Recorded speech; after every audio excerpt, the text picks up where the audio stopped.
बच्चों, जैसे कि पिछले वीडियो में हम लोगों ने काउंट कैमिलो दे काउर के बारे में पढ़ा था और आज की इस वीडियो में हम लोग यूनानी स्वतंत्रता युद्ध के बारे में पढ़ेंगे। आपको एग्जाम में क्वेश्चन कुछ इस प्रकार से मिलेगा, यूनानी स्वतंत्रता युद्ध पर टिप्पणी लिखें। यानी यूनानी स्वतंत्रता युद्ध जो है उस पर क्या करना है, आपको टिप्पणी लिखना है। तो देखिए, पहला बात, यूनानी स्वतंत्रता युद्ध क्या है। तो जो यूनानियों ने अपने देश को स्वतंत्र कराने के लिए या फिर अपने देश को आज़ाद कराने के लिए जो युद्ध लड़ा था वही है यूनानी स्वतंत्रता युद्ध। अब देखिए, पहला पॉइंट क्या कहता है, यूनानी स्वतंत्रता युद्ध ने पूरे यूरोप के शिक्षित लोगों के मन में राष्ट्रीय भावना जगाया। ये जो यूनानी स्वतंत्रता युद्ध है, ये यूनानी स्वतंत्रता युद्ध के दौरान क्या हुआ, जब ये युद्ध हुआ तो पूरे यूरोप के जो शिक्षित लोग हैं उनके मन में क्या हुआ, एक विचार आया। कैसा विचार आया? राष्ट्रीय भावना का, कि हम लोग का जो राष्ट्र है उसका सम्मान करना चाहिए, यानी राष्ट्रीय भावना जगाया। ठीक है, यही यूनानी स्वतंत्रता युद्ध। अगला पॉइंट क्या कहता है, 15वीं सदी में यूनान ओटोमन राज्य का हिस्सा था। यानी 15वीं सदी में ये जो यूनान है वह ओटोमन राज्य का हिस्सा था।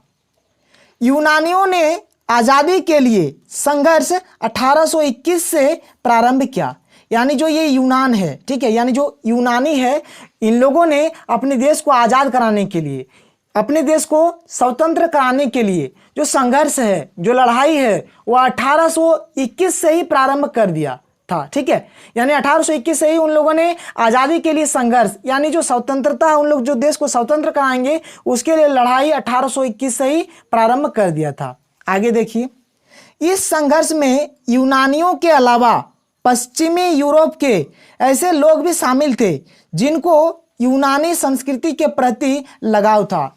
मतलब देखिए, अब यूनान को अपना देश को स्वतंत्र कराना है तो यूनान तो उसमें लड़ेगा ही, लेकिन यूनानियों के साथ साथ ऐसे लोग भी शामिल थे। कौन लोग शामिल थे? तो पश्चिमी यूरोप के ऐसे लोग भी शामिल थे जिनको यूनानी संस्कृति के प्रति लगाव था।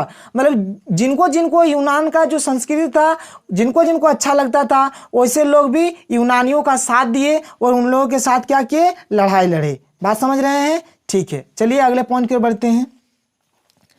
कवियों तथा कलाकारों ने मुस्लिम साम्राज्य के विरुद्ध यूनान के संघर्ष के लिए लोगों को एकजुट करने का काम किया। यानी जो कवि है, ठीक है, तो कवियों ने क्या किया, कविताओं के माध्यम से, कलाकारों ने क्या किया, अपने कला के माध्यम से, चित्रों के माध्यम से मुस्लिम साम्राज्य के विरुद्ध यूनान के संघर्ष के लिए क्या किया, लोगों को एकजुट करना शुरू कर दिया। फिर आगे देखिए क्या है, एक अंग्रेज कवि जिसका नाम क्या है, लॉर्ड बायरन। तो लॉर्ड बायरन ने क्या किया, धन इकट्ठा किया और बाद में युद्ध भी लड़ने गए जहां बुखार से उनकी मृत्यु हो गई। बात समझ रहे हैं? एक अंग्रेज कवि है जिनका नाम है लॉर्ड बायरन। उन्होंने क्या किया, युद्ध लड़ने के लिए धन इकट्ठा किया, और बाद में युद्ध भी लड़ने गए, लेकिन वहां क्या हुआ, उनका इस प्रकार से बुखार हो गया कि उनकी वहां पर क्या हुआ, मृत्यु हो गई, जहां बुखार से उनकी मृत्यु हो गई। बात समझ रहे हैं? ठीक है, इस प्रकार यूनानी लोगों ने काफी संघर्ष किया और अंततः 1832 में उन्हें आज़ादी मिली। बात समझ रहे हैं? आप जानते होंगे किसी भी देश को आज़ाद कराने के लिए बहुत सारी बलियां, कुर्बानियां देनी पड़ती है, बहुत संघर्ष करना पड़ता है। आप देख सकते हैं, आप चाहे तो हमारे देश का एग्जांपल ले सकते हैं। हमारे देश में तो एकदम शुरू से ही कभी मुस्लिम गुलाम बना के रखे थे तो कभी अंग्रेज। तो आप देख सकते हैं कि मतलब आज़ादी के लिए बहुत संघर्ष करना पड़ा और अंततः इसे हम लोगों के देश को आज़ादी कब मिली थी, तो 15 अगस्त 1947 को। तो उसी प्रकार से यूनानी लोगों ने भी क्या किया, काफ़ी संघर्ष किया, काफ़ी बलिदान दिया, उन लोगों ने काफ़ी कुर्बानियां दी और अंततः लास्ट में 1832 में क्या हुआ, उन्हें आज़ादी मिली।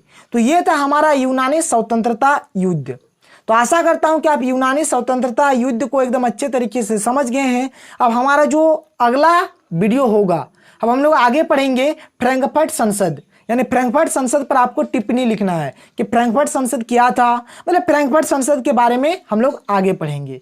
तो आज के लिए इतना ही। अगर ये वीडियो आपको पसंद आए तो इस वीडियो को लाइक करें और अगर पसंद ना आए तो आप डिसलाइक भी कर सकते हैं और साथ ही हमारे चैनल को सब्सक्राइब कर बेल के आइकन को प्रेस कर दें ताकि आपको हर वीडियो की नोटिफिकेशन सबसे पहले मिल सके। Thank you.